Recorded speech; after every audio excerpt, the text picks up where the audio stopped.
1818ರಲ್ಲಿ ಬ್ರಿಟಿಷರು ಆಗಾಗಲೇ ಉತ್ತರ ಭಾರತವನ್ನು ಆಕ್ರಮಿಸಿ ಅಂತ್ಯಗೊಳಿಸಿದ್ದರು. ಅವರು ಸಿಡಿಸಿದ ಗುಂಡಿನಿಂದ ಚಿಮ್ಮಿದ ರಕ್ತದಿಂದ ಇಡೀ ಉತ್ತರ ಭಾರತವೇ ರಕ್ತಸ್ನಾತವಾಗಿತ್ತು.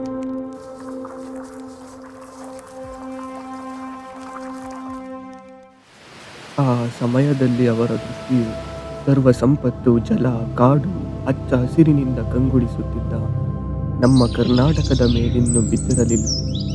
ಆದರೆ ಕರ್ನಾಟಕದ ಮುಖ್ಯ ರಾಜಧಾನಿಯಾಗಿದ್ದ ಶಾರೀರವಾಣಿ ವಿಜಯ ಪ್ರಾಂತ್ಯದ ರಾಜಮನೆತನವು ಆ ಪ್ರಾಂತ್ಯವನ್ನು ಮುನ್ನಡೆಸುವ ರಾಜನಿಲ್ಲದೆ ಮೌನವಾಗಿ ಬಿಟ್ಟಿತ್ತು. ಅದೇ ಪ್ರಾಂತ್ಯದ ರಾಣಿಯಾದ ಸರಸ್ವತಿ ದೇವಿಯು ಓಂ ನಮಃ ಶಿವಾಯ, ಓಂ ನಮಃ ಶಿವಾಯ, ಓಂ ನಮಃ ಶಿವಾಯ. ಸಾಕಯ್ಯ ಸಾಕು, ನಿಲ್ಲಿಸು ನಿನ್ನ ಈ ಪರೀಕ್ಷೆಯನ್ನು. ಈ ಬಂಜೆ ಎನ್ನುವ ಕಹಿಪಟ್ಟವನ್ನು ಹೊತ್ತು ಇನ್ನು ಜೀವಿಸುವ ಶಕ್ತಿ ನನ್ನಲ್ಲಿಲ್ಲ.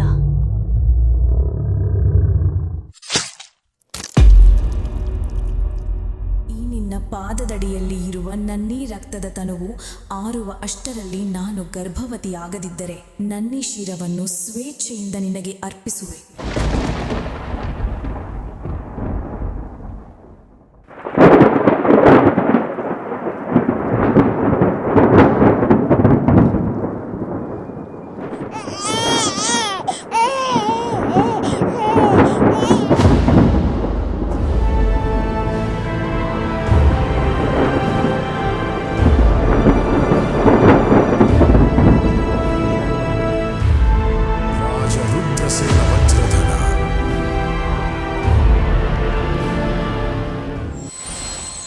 ಆಗಿನ ಸಮಯದಲ್ಲಿ ಕರ್ನಾಟಕ ರಾಜ್ಯವು ಸಾಂಸ್ಕೃತಿಕ, ವಾಣಿಜ್ಯ ಹಾಗೂ ಜ್ಞಾನದಲ್ಲಿ ಮುಂದಿದ್ದ ರಾಜ್ಯವಾಗಿತ್ತು.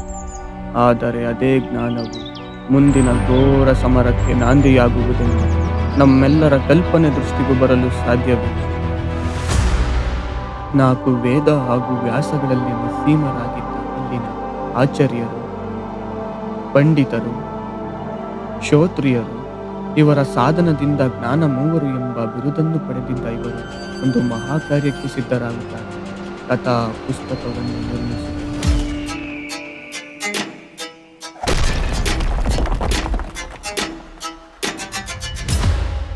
ವಿದ್ಯಾಮಯ ರಾಜ್ಯ ಎಂಬ ಪ್ರಾಂತ್ಯದಲ್ಲಿ ಜ್ಞಾನ ಮೂವರು ಕಥಾ ಪುಸ್ತಕವನ್ನು ನಿರ್ಮಿಸುವ ಮಾರ್ಗಸೂಚಿಗಾಗಿ ಅಗ್ನಿದೇವರನ್ನು ಕುರಿತು ತಪಸ್ಸು ಮಾಡುತ್ತಿರುತ್ತಾರೆ.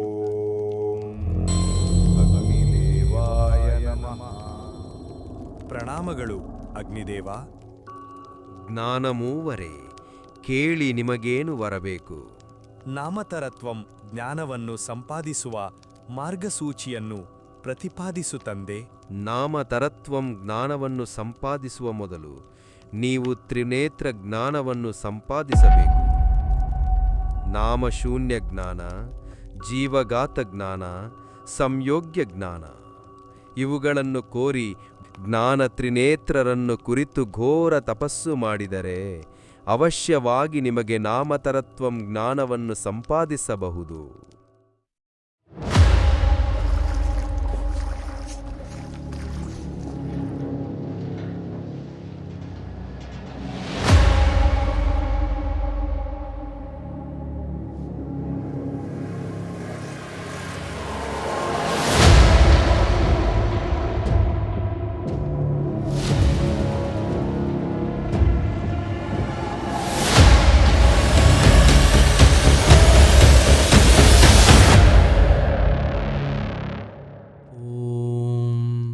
ವಾಣಿದಾಯಿ ಜ್ಞಾನರೂಪಿಣಿ ಸರಸ್ವತಿಯೇ ನಮಃ. ಓಂ ರಾಂ ದತ್ತಾತ್ರೇಯಾಯ ನಮಃ. ಓಂ ಚತುರ್ಮುಖ ಬ್ರಹ್ಮಾಯ ವಿದ್ಯಾಸ್ವರೂಪಿಣೇ ನಮಃ. ಶ್ರೋತ್ರಿಯ ವೇದಮಿತ್ರ, ಕೇಳು, ಏನು ಬರಬೇಕು? ಸಂಯೋಗ ಜ್ಞಾನವನ್ನು ಪ್ರಸಾದಿಸು ದೇವಿ. ತಥಾಸ್ತು.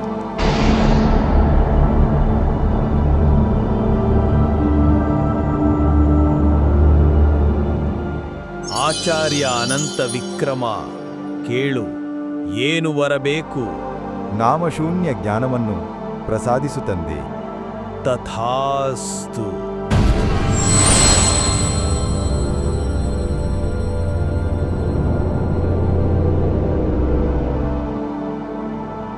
ಪಂಡಿತ ಧರ್ಮವರ, ಕೇಳು, ಏನು ವರಬೇಕು? ಬ್ರಹ್ಮದೇವ, ನಾಮಶೂನ್ಯ ಜ್ಞಾನವನ್ನು ಪ್ರಸಾದಿಸು ಪ್ರಭು. ತಥಾಸ್ತು.